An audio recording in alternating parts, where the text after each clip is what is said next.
बचाओ बेटी पढ़ाओ अभियान द्वारा बेटियों की सुरक्षा को प्राथमिकता देना हो, स्वच्छ भारत मिशन के अंतर्गत देश भर में करोड़ों करोड़ शौचालयों का निर्माण कर हमारी बहन बेटियों के आत्मसम्मान की रक्षा करनी हो, या उज्ज्वला योजना द्वारा महिलाओं को चूल्हे के धुएं से मुक्ति दिलाना हो। चूंकि काफी समय हो गया और हम सबको थोड़ा स्मरण करना चाहिए पीछे कि पहले के समय में जब गैस का सिलेंडर लेना होता था, गैस चूल्हा लेना होता था, तो हमारे माननीय सांसद महोदय यहाँ पर बैठे हैं, आज तो इनके पास कोई नहीं आता होगा कि हमको गैस का सिलेंडर दिला दीजिए, कनेक्शन दिला दीजिए।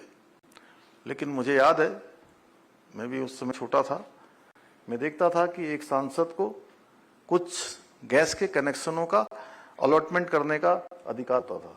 उस समय ऐसा प्रावधान किया गया था कि 10-20 पूरे अपने कालखंड में एक सांसद इतने ही जो है लोगों को गैस के कनेक्शन आवंटित कर सकता था। उसके लिए भी सांसदों को जो है विशेष रूप से वो प्रावधान, वो सुविधा दी गई थी कि अपने क्षेत्र के एक लोकसभा क्षेत्र के अंतर्गत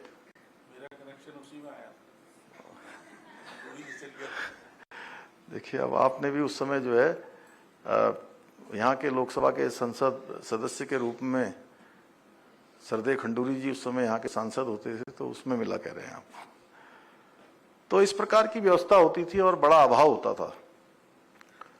प्रधानमंत्री जी ने इस दर्द को समझा कि हमारी मातृशक्ति, हमारी बहनें, हमारी बेटियां, हमारी माताएं किस प्रकार से चूल्हे के धुएं के कारण से उनको अनेक प्रकार की बीमारियां हो जाती थी, आंखों से आंसू निकलते थे धुएं से, आंखें खराब हो जाती थी, फेफड़े खराब हो जाते थे। और उन्होंने सभी के लिए उज्ज्वला योजना चलाई और करोड़ों करोड़ों मातृशक्ति को इस धुएं से मुक्ति दिलाने का काम प्रधानमंत्री मोदी जी ने किया।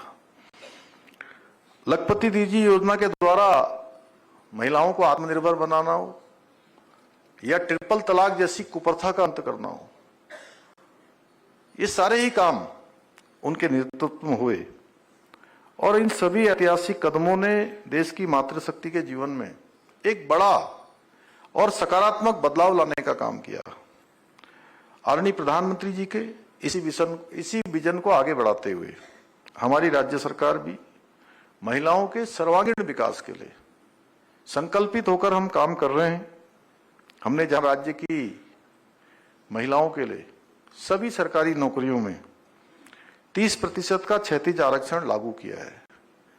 विधानसभा में हमने विधेयक लाकर इसका प्रावधान किया है। वहीं महिलाओं के सम्मान और सुरक्षा के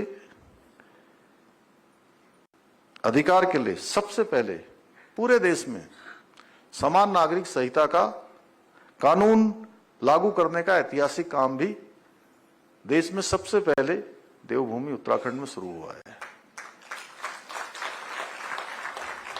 इसके अलावा मातृशक्ति को आर्थिक रूप से सशक्त बनाने के लिए मुख्यमंत्री लघु उद्योग प्रोत्साहन योजना, उद्यमिता विकास कार्यक्रम जैसी योजनाएं हम चला रहे हैं। साथ ही राज्य में महिला स्वयं सहायता समूह को 5 लाख रुपए तक का ब्याज मुक्त ऋण प्रदान किया जा रहा है, जिससे हजारों महिलाएं स्वरोजगार अपनाकर आत्मनिर्भर बन रही हैं, अपना रोजगार कर रही हैं, आजीविका का साधन उनका बना है। इसके अलावा हमारी सरकार ने ये 2023 में तीलू रतौली पुरस्कार की सम्मान राशि को 31,000 रुपये से बढ़ाकर 51,000 रुपये किया था। आंगनवाड़ी कार्यकर्ता पुरस्कार की राशि भी 21,000 से बढ़ाकर